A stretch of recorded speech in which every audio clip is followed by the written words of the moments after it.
আসসালামু আলাইকুম। আশা করি আপনারা সবাই ভালো আছেন। এই যে দেখেন এই চাচাই হচ্ছে এখানে ওনার পুকুরে পানিতে ভরে গেছে। তো এখানে মাছ ধরে এখানে বিক্রি করতেছে।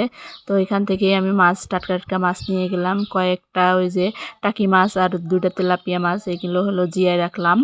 রাখার পরে এইগুলো মাছ হলো বাকি মাছগুলো কাটাকাটি শুরু করছি। কাটাকাটি করতেছি। আর এই মাছগুলো কিন্তু খেতে ভালো লাগবে। আমি মাছ তেমন পছন্দ করি না, কিন্তু এই টাটকা মাছগুলো খেতে কিন্তু মজাই লাগবে। এগুলো চাষের না, এগুলো হলো এমনিতে খালে ছাড়ি দিছিল, এইভাবে হলো বড় হয়েছে। তো সেই মাছগুলো কিন্তু খেতে মজাই লাগবে, তাই নিয়ে আসলাম। মাছগুলো এইভাবে কাটাকাটি করার পরে আনামে ধুয়ে নিয়ে আসলাম। ধুয়ে নিয়ে এসে এখন পিস করব।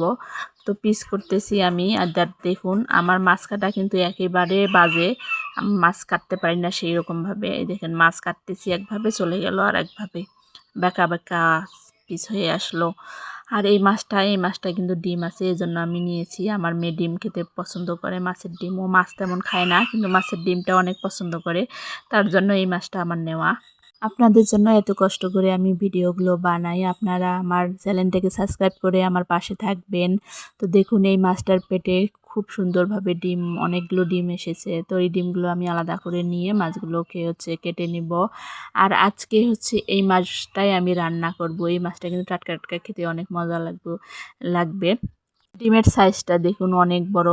এই ডিমটা কিন্তু আমার মেয়ে একবারে অনেক সুন্দরভাবে খাবে, কারণ ওর মাছের ডিম অনেক পছন্দ। তো আমি আজকে এই মাছটাই রান্না করব। এটা হচ্ছে কার্পু মাছ, আমরা বলি কার্পু মাছ। তো এই মাছ কাটাকাটি শেষ করে আমি মাছ রান্নায় চলে গেলাম। ওই মাছটাই আমি রান্না করতেছি। তো একটুখানি মাখায় মাখায় রাখা, তারপরে হচ্ছে চুলায় হচ্ছে কড়াই বসাই দিছি। এখানে হচ্ছে কয়েকটা কাঁচামরিচ আমি ভেজে নিব। ভাজা মরিচ বেটে তরকারিতে দিলে কিন্তু এর স্বাদই অন্যরকম হয়ে আসে। এরপরে হালকা করে মাছগুলোকে আমি একটু ভেজে নিব, কারণ মাছ না ভাজলে খেতে ভালো লাগে না আমার কাছে। তো মাছগুলোকে আমি একের পর একে দিয়ে দিলাম তেলের উপরে মাছগুলোকে ভেজে নেওয়ার জন্য। দেখুন মাছগুলো এক পিঠ ভাজা হয়ে আসছে, আর এক পিঠ আমি উল্টাই দিচ্ছি ভাজার জন্য। তো এই পিঠ উপর দু পিঠে আমি সুন্দরভাবে ভেজে নিয়ে এরপরেই হচ্ছে আর একটু করে ভুনা করব আমি মাছটাকে। তো মাছটা আমার ভাজা প্রায় হয়ে আসছে, এখন এটাকে আমি উঠিয়ে নেব। উঠানোর পরে হচ্ছে এদিকে হচ্ছে মরিচগুলো যে রেখেছি সেই মরিচগুলো আর পেঁয়াজ হলো আমি বাটনিতে বেটে নেব। এখানে একটু হালকা একটু লবণ দিয়ে দিছি, লবণ দিলে মরিচটা মিহিন হয়ে আসে, যার কারণে এখানে আমি লবণ দিয়ে দিছি। তারপরে হচ্ছে পেঁয়াজগুলো দিয়ে দিলাম, পেঁয়াজগুলোও বেটে নিলাম হালকা করে। বেটে নেওয়ার পরে এখানে তেলের উপরে ছেড়ে দিলাম সব কিছু।